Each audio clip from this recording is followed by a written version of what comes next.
గత తెలుగుదేశం ప్రభుత్వం canal road ప్రయాణికులకు శాపంగా మారిందని ఎమ్మెల్యే డాక్టర్ సూర్యనారాయణ రెడ్డి సొంత నిధులతో ఈ నెల 25 నుంచి అనపర్తి కెనాల్ రోడ్డుకు మరమ్మతులు చేయనున్నారని అనపర్తి మండల వైఎస్ఆర్సీపీ కన్వీనర్ రాష్ట్ర రెడ్డి కార్పొరేషన్ డైరెక్టర్ సత్యరామకృష్ణారెడ్డి మీడియాకు తెలిపారు. వేమగిరి సమర్లకోట కెనాల్ రోడ్ అతి దారుణంగా గోతులుపడి ప్రమాదకరంగా మారిన విషయాన్ని గ్రహించి అనపర్తి ఎమ్మెల్యే డాక్టర్ సత్య సూర్యనారాయణ రెడ్డి మరోసారి తన సొంత నిధులతో ఈ నెల 25 నుంచి మరమ్మతులు చేయించేందుకు ముందుకు వచ్చారని వైఎస్ఆర్ కాంగ్రెస్ పార్టీ అనపర్తి మండల కన్వీనర్ సత్యరామకృష్ణారెడ్డి పేర్కొన్నారు. సోమవారం స్థానిక వైఎస్ఆర్ కాంగ్రెస్ పార్టీ కార్యాలయంలో ఆయన విలేకరుల సమావేశంలో ఆయన మాట్లాడుతూ నియోజకవర్గ పరిధిలోని అనపర్తి బిక్కవోలు మధ్య గతంలో 2 పర్యాయాలు ప్రభుత్వ నిధులతో మరమ్మతులు చేయించిన ఎమ్మెల్యే డాక్టర్ సూర్యనారాయణ రెడ్డి ఒక పర్యాయం సొంత నిధులతో మరమ్మతులు చేయించడం జరిగిందన్నారు. తిరిగి రోడ్డు దుస్థితికి చేరటంతో ప్రజలు పడుతున్న బాధలు ఇబ్బందులను దృష్టిలో పెట్టుకుని సొంత నిధులతో ఎమ్మెల్యే మరమ్మతులు చేపట్టేందుకు ముందుకు వచ్చారన్నారు. అనపర్తి కెనాల్ రోడ్డు అభివృద్ధికి కాంగ్రెస్ ప్రభుత్వం హయాంలో 220 కోట్ల రూపాయలు వరల్డ్ బ్యాంక్ నిధులు మంజూరు కావడం జరిగిందని, పనులు ప్రారంభించే సమయానికి అధికారంలోకి వచ్చిన తెలుగుదేశం ప్రభుత్వం కాంట్రాక్టర్తో కుమ్మక్కై మొబిలైజేషన్ అడ్వాన్సుల కింద పెద్ద మొత్తంలో నిధులు దోచుకోవడం జరిగిందన్నారు. దీంతో వరల్డ్ బ్యాంక్తో పాటు కేంద్ర ప్రభుత్వం కెనాల్ రోడ్డును బ్లాక్ లిస్టులో పెట్టడం జరిగిందని రాంబాబు అన్నారు. ఈ చర్యలతో కెనాల్ రోడ్ అభివృద్ధికి దారులు ముసుగుపోయాయని, తెలుగుదేశం ప్రభుత్వం చేసిన పాపం కెనాల్ రోడ్ ప్రయాణికులకు శాపంగా మారిందన్నారు. అప్పటి నుంచి దఫదఫాలుగా కేవలం కెనాల్ రోడ్డు మరమ్మతులు మాత్రమే సాధ్యమవుతుందన్నారు.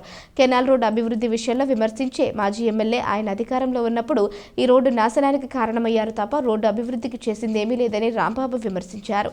ఎమ్మెల్యే డాక్టర్ సూర్యనారాయణ రెడ్డి మాత్రం నిరంతరం కెనాల్ రోడ్డు మోక్షానికి ప్రయత్నం చేస్తూనే ఉన్నారని, దీనిలో భాగంగా పార్లమెంట్ సభ్యుల ద్వారా కేంద్ర మంత్రులకు వివరించి కేంద్ర ప్రభుత్వం ద్వారా నిధులు విడుదలకు ప్రయత్నిస్తున్నట్లు, రాష్ట్ర ప్రభుత్వం నుంచి మరమ్మతులు చేపట్టేందుకు పాటుపడుతున్నామన్నారు. ప్రజల కష్టాలను చూడలేక సొంత నిధుల వ్యయంతో రెండవసారి కెనాల్ రోడ్డు మరమ్మతులు చేపట్టిన ఘనత ఎమ్మెల్యే డాక్టర్ సూర్యనారాయణ రెడ్డికి దక్కుతుందని రాంబాబు కొనియాడారు.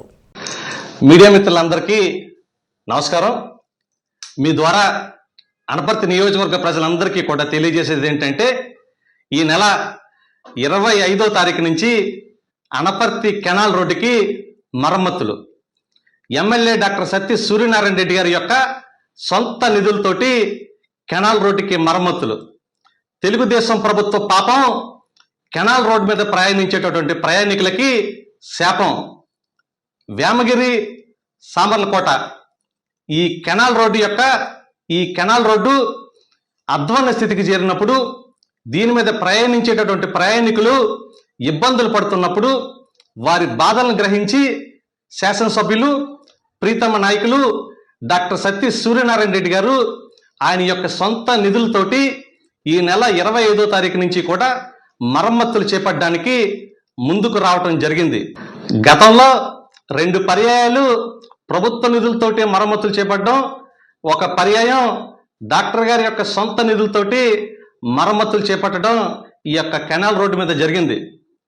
అయితే ఈ మధ్య ఈ యొక్క కెనాల్ రోడ్డు మరమ్మతులు చేసిన తర్వాత మరింత అధ్వాన స్థితికి చేరినప్పుడు దాన్ని గ్రహించి ఎమ్మెల్యే డాక్టర్ సత్య సూర్యనారాయణ రెడ్డి గారు అనపర్తి నియోజకవర్గ పరిధిలో తన సొంత నిధులతోటి కూడా మరమ్మతులు చేయించడానికి ముందుకు రావడం జరిగింది.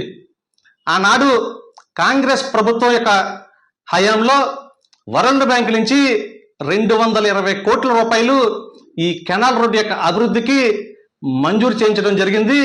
దాని తర్వాత వచ్చినటువంటి తెలుగుదేశం ప్రభుత్వం కాంట్రాక్టర్లతోటి ఈ పనులు మొదలెట్టే టైంకి కాంట్రాక్టర్లతోటి కుమ్మక్కై మొబిలైజేషన్ అడ్వాన్సుల కింద అధిక మొత్తంలో నిధులు దోచుకోవడం కూడా జరిగింది ఆనాడు. దీన్ని గుర్తించినటువంటి అటు వరల్డ్ బ్యాంక్ కానీ ఇటు కేంద్ర ప్రభుత్వం కానీ ఈ యొక్క కెనాల్ రోడ్ని బ్లాక్ లిస్ట్లో కూడా పెట్టడం జరిగింది ఆనాడు. ఈ కారణంగానే కెనాల్ రోడ్ యొక్క అభివృద్ధికి దారులు మూసుకుని పోయాయి. కేవలం తెలుగుదేశం ప్రభుత్వం చేసినటువంటి పాపం ఆ కెనాల్ రోడ్ మీద ప్రయాణించేటటువంటి ప్రయాణికులకి శాపంగా మారిందని చెప్పి ఈ సందర్భంగా నేను నియోజకవర్గ ప్రజలందరికీ కూడా నేను తెలియజేస్తా ఉన్నా. అప్పటి నుంచి కెనాల్ రోడ్డుకి మరమ్మతులు మాత్రమే సాధ్యమవుతూ వస్తుంది. కెనాల్ రోడ్డు అభివృద్ధి విషయంలో విమర్శించే మాజీ శాసనసభ్యుడు నల్లమిల్లి రామకృష్ణారెడ్డి ఆయన హయాంలో ఈ కెనాల్ రోడ్డు నాశనానికి ఆయన ఒడిగట్టాడే తప్ప ఈ కెనాల్ రోడ్ని అభివృద్ధి పరచడం ఆయన హయాంలో అయితే జరగలేదు. కానీ శాసనసభ్యుడిగా డాక్టర్ సత్తి సూర్యనారాయణ రెడ్డి గారు ఈ కెనాల్ రోడ్ యొక్క మరమ్మతులకి ఆయన స్థాయిలో ఆయన చేయని ప్రయత్నం అంటూ లేదు. ఈ విషయానికి వచ్చేసరికి పార్లమెంటు సభ్యుల ద్వారా కేంద్రంలో ఉన్నటువంటి మంత్రులకు వివరించి కేంద్ర ప్రభుత్వం నుంచి నిధులు విడుదలయ్యేటట్టు ప్రయత్నం చేయటం ఒకవైపు, రాష్ట్ర ప్రభుత్వాన్ని ఒప్పించి ఈ యొక్క కెనాల్ రోడ్డు యొక్క మరమ్మతులకి పూనుకోవటం మరొక వైపు డాక్టర్ గారు ప్రయత్నం చేస్తూనే వచ్చారని చెప్పి ఈ సందర్భంగా నియోజకవర్గ ప్రజలందరికీ కూడా నేను తెలియజేస్తా ఉన్నా. నియోజకవర్గ ప్రజలు ఇబ్బంది పడుతున్నటువంటి తీరును గమనించినటువంటి ఎమ్మెల్యే డాక్టర్ సత్తి సూర్యనారాయణ రెడ్డి గారు రెండోసారి ఆయన యొక్క సొంత నిధులను ఖర్చు పెట్టి ఈ యొక్క కెనాల్ రోడ్డు యొక్క మోక్షానికి కారణమయ్యారు ఎమ్మెల్యే డాక్టర్ సత్తి సూర్యనారాయణ రెడ్డి గారు. ఈ ఘనత డాక్టర్ సత్తి సూర్యనారాయణ రెడ్డి గారికి దక్కుతుందని చెప్పి ఈ సందర్భంగా నియోజకవర్గ ప్రజలందరికీ కూడా తెలియజేస్తూ సెలవు.